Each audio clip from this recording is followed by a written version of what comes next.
नमस्कार दोस्तों, मैं अशोक सेहरा शो न्यूज मुनि में आपका स्वागत करता हूं और स्टार्ट करते हैं आज की समसामयिक। 26 जनवरी को 72वां गणतंत्र दिवस मनाया गया है। दोस्तों, ये गणतंत्र दिवस क्यों मनाया जाता है, इसके बारे में थोड़ी सी चर्चा करेंगे। 26 नवंबर 1949 को हमारा संविधान बनकर तैयार हो गया था और इसी दिन ये लागू भी हो गया था, आंशिक रूप से लागू हो गया था। 15 अनुच्छेद इसी दिन लागू हो गए थे और पूर्णतः ये 26 जनवरी 1950 को लागू हुआ है। इसीलिए गणतंत्र दिवस के रूप में मनाया जाता है। हमारा संविधान जो वर्तमान में लागू है वह 26 जनवरी 1950 से पूर्णतः लागू हुआ था। तो बात करते हैं दोस्तों कि ये जो गणतंत्र दिवस है हमारा, यह कहाँ से प्रभावित है। तो इसको अगर ऐतिहासिक रूप से लें तो 1930 से पहला स्वतंत्र दिवस मनाया गया था 26 जनवरी 1930 को। उसी को याद रखने के लिए 26 जनवरी 1950 को हमारा गणतंत्र दिवस मनाया जाता है। हमारा जो संविधान है वह अधिनियम 1935 से बहुत प्रभावित है, यानी 70% जो संविधान है वह अधिनियम 1935 से लिया गया है। फिर अन्य देशों से अच्छी बातें इसमें समाहित की गई और इसे लागू किया गया। प्रत्येक नागरिक के लिए, यानी प्रत्येक देश के लिए संविधान जरूरी है और प्रत्येक नागरिक को इसमें उनके कर्तव्य और अधिकार मिले हुए हैं। केंद्रीय सरकार और राज्य सरकार किस प्रकार से कार्य करेगी और अन्य संगठन जो भी संस्थाएं हैं, जो वैधानिक संस्थाएं हैं, वैधानिक पद हैं, वो किस तरीके से काम करेंगे, इसमें सुझावा गया है, बताया गया है कि किस तरीके से वे अपना कार्य करेंगे। प्रधानमंत्री नरेंद्र मोदी जी ने गणतंत्र दिवस के उपलक्ष्य पर कर्नल संतोष बाबू को मरणोपरांत महावीर चक्र से सम्मानित किया है। उन्होंने गलवान घाटी में लोहा लेते हुए अपने प्राण न्योछावर किए थे और उनकी टीम साथ में थी। यह गलवान घाटी लद्दाख में है दोस्तों, और हम प्राउड करते हैं हमारे ऐसे सैनिकों के ऊपर। न्योछावर है पूरा देश जो हमारी सुरक्षा के लिए अपने प्राण न्योछावर करते हैं। तो इनको महावीर चक्र दिया गया है। दोस्तों, मैं यहाँ पे थोड़ा सा जिक्र और करना चाहूँगा कि 3 अवार्ड हैं जो हमारे शांति के लिए दिए जाते हैं और 3 अवार्ड हैं जो युद्ध के अंदर भाग लेने वाले सैनिकों को दिए जाते हैं।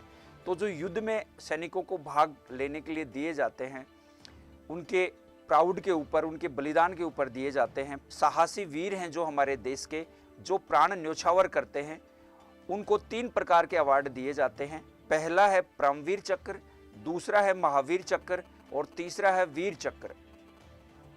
यह युद्ध में प्राण न्योछावर करने वाले सैनिकों को दिया जाता है और पीसफुल के लिए भी दिया जाता है। शांति में अच्छे कार्य करने वालों को भी दिया जाता है। शांति के अवार्ड हैं दोस्तों, ये भी 3 प्रकार के हैं, अशोक चक्र, कीर्ति चक्र और शौर्य चक्र। तो ये भी सैनिकों को प्रदान किए जाते हैं।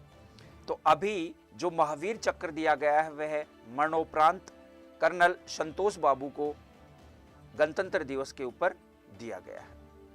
3 पदक और दिए जाते हैं। सर्वोत्तम जीवन रक्षक पदक जो जान न्योछावर करने वाले सैनिकों को दिया जाता है। उत्तम जीवन रक्षक पदक जो कि व्यक्ति बहादुरी से जो कार्य करते हैं उनको दिया जाता है। और जीवन रक्षक पदक जो बहुत ही बहादुरी दिखाकर दूसरे लोगों का जीवन बचाते हैं, उनको दिया जाता है। तो इस प्रकार से सर्वोत्तम जीवन रक्षक पदक, उत्तम जीवन रक्षक पदक और जीवन रक्षक पदक, 3 प्रकार के पदक भी दिए जाते हैं। जो व्यक्ति बहादुरी से लोगों का जीवन बचाते हैं, उनको ये पदक दिए जाते हैं गणतंत्र दिवस पे। मोहम्मद मोहसिन को मरणोपरांत सर्वोत्तम जीवन रक्षक पदक दिया गया है इस गणतंत्र दिवस के ऊपर।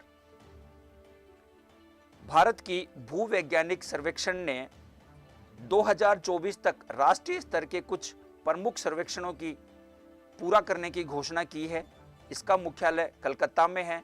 पूछा जा सकता है दोस्तों, भारत की भूवैज्ञानिक सर्वेक्षण का मुख्यालय कहाँ पे है। सर्वे में भारत की मेजर एरिया को समझा जाएगा। अभी वर्तमान में आप देखते होंगे आपके आसपास भी ये सर्वेक्षण विभाग है, यह खोज करता है ज़मीन के अंदर कि कहाँ पे क्या पाया जाता है और उसी के अनुसार फिर आगे सर्वेक्षण करके और सरकार को अवगत कराता है कि यहाँ पे खनिज खनन विभाग के द्वारा ये जांच किया जाता है कि यहाँ पे क्या मिलेगा ज़मीन के अंदर। अंतर्राष्ट्रीय सीमा शुल्क दिवस 24 जनवरी को मनाया जाता है दोस्तों, और इस 24 जनवरी को यह मनाया गया है 2021 का।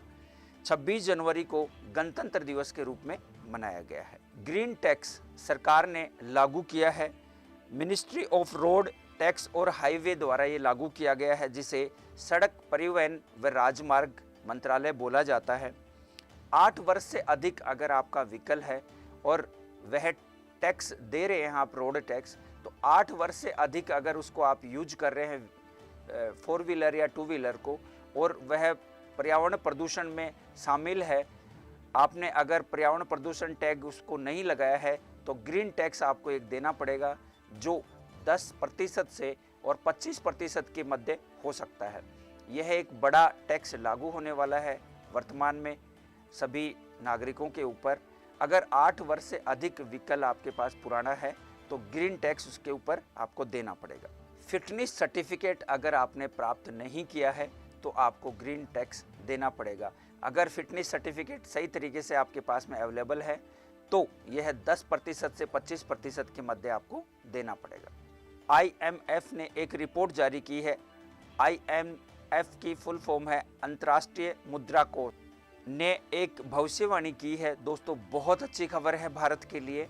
IMF के द्वारा बहुत अच्छी खबर दी गई है, बहुत अच्छी सूचनाएं दी गई हैं और भविष्य की बारे में बताया गया है कि भारत 2021-22 में अप्रैल माह के बाद ग्रोथ रेट जो रहने वाली है भारत की, वह 2 डिजिट में रहने वाली है दोस्तों, और 11.5 यह ग्रोथ रेट रहने वाली है, जो वर्तमान में 2020-21 में गिरावट दर्ज की गई थी लगभग 10% के आसपास, लेकिन 2021-22 में यह 11% की वृद्धि दर्ज होगी। इसमें यह भविष्यवाणी की है IMF ने, अंतर्राष्ट्रीय मुद्रा कोष ने। ICMR India council of medical research इसकी फुल फॉर्म है। इसका स्थापना दिवस मनाया गया है 25 जनवरी को और 10वां स्थापना दिवस है दोस्तों, इसलिए ये चर्चा में है। ICMR और NCDIR दोनों ने मिलकर इसका स्थापना दिवस मनाया है। NCDIR की फुल फॉर्म है national centre for disease informatic और रिसर्च। आगे यह कोरोना के ऊपर, अभी वर्तमान में जो कोरोना चल रहा है, इसके ऊपर अपनी जांच करके अपनी रिपोर्ट प्रदान करते हैं, और अन्य जैसे दवाइयों के ऊपर भी रिसर्च चलती रहती है। जैसे अभी कैंसर से भारत में काफ़ी लोगों की मृत्यु हो रही है, डायबिटीज़ काफ़ी लोगों को हो रहा है, तो इस तरीके की डिजीज़ की रिसर्च भी ये ICMR और NCDIR के द्वारा पूरी की जा रही है। तो इनकी फुल फॉर्म पूछी जा सकती है दोस्तों, एक बार मैं फिर रिपीट कर देता हूँ। ICMR की फुल फॉर्म है India council of medical research, और NCDIR की फुल फॉर्म है national centre for disease informatic and research.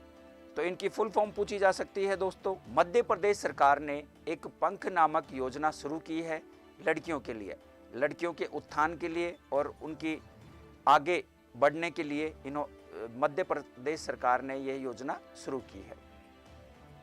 योजना की शुरुआत हो चुकी है दोस्तों, और पंख की फुल फॉर्म है PANKH। P से बनेगा प्रोटेक्शन यानी सुरक्षा, A से अवेयरनेस यानी उनके अधिकारों के बारे में उनको जानकारी मुहैया कराना और उपयोग करवाना, N से न्यूट्रिशन यानी जो लड़कियां हैं उनके पोषण की भरपूर कोशिश की जाएगी कि उनको पोषण मिले, K से नॉलेज यानी ज्ञान उनको मिलना चाहिए और एजुकेशन में वह कंधे से कंधा मिलाकर आगे बढ़े, H से हेल्थ यानी लड़कियों के हेल्थ के बारे में। तो इस तरीके से पंख योजना शुरू की गई है, MP सरकार के द्वारा यह योजना शुरू की गई है लड़कियों के लिए। मध्य प्रदेश देश का हृदय भी कहा जाता है दोस्तों। मध्य प्रदेश को टाइगर स्टेट भी बोला जाता है, सोयाबीन का राज्य भी मध्य प्रदेश को बोला जाता है। गाय पर टैक्स लगाने के लिए भी पहला ही ऐसा राज्य है जो गायों की सुरक्षा के लिए और टैक्स लगाएगा अपने नागरिकों के ऊपर। यानी गाय संरक्षण जो टैक्स लगेगा वह मध्य प्रदेश सरकार ने सबसे पहले लागू किया है। जानवरों के लिए विश्व का सबसे बड़ा अंडरपास भी मध्य प्रदेश सरकार के द्वारा ही शुरुआत की गई है। यह पेंच राष्ट्रीय उद्यान के बीचों बीच बनाया गया है। पेंच राष्ट्रीय उद्यान मध्य प्रदेश में है। सतपुड़ा राष्ट्रीय उद्यान भी मध्य प्रदेश में है। कान्हा नेशनल पार्क भी मध्य प्रदेश में है और बांधवगढ़ भी अभी चर्चा में रहा है, यह भी मध्य प्रदेश में है। 25 जनवरी को मतदाता दिवस के रूप में मनाया जाता है दोस्तों। 26 जनवरी को गणतंत्र दिवस के रूप में मनाया जाता है और 27 जनवरी को राष्ट्रीय पर्यटक दिवस के रूप में मनाया जाता है। 27 सितंबर को अंतर्राष्ट्रीय पर्यटक दिवस के रूप में भी मनाया जाता है दोस्तों, कंफ्यूज मत होना, 27 जनवरी और 27 सितंबर में। तो इस तरीके के न्यूज पाने के लिए आप जुड़े रहें ब्लैक कैट एकेडमी के साथ में। जय हिंद, जय भारत। लाइक शेयर सब्सक्राइब करते रहें दोस्तों और आगे बढ़ाते रहें। Thank you.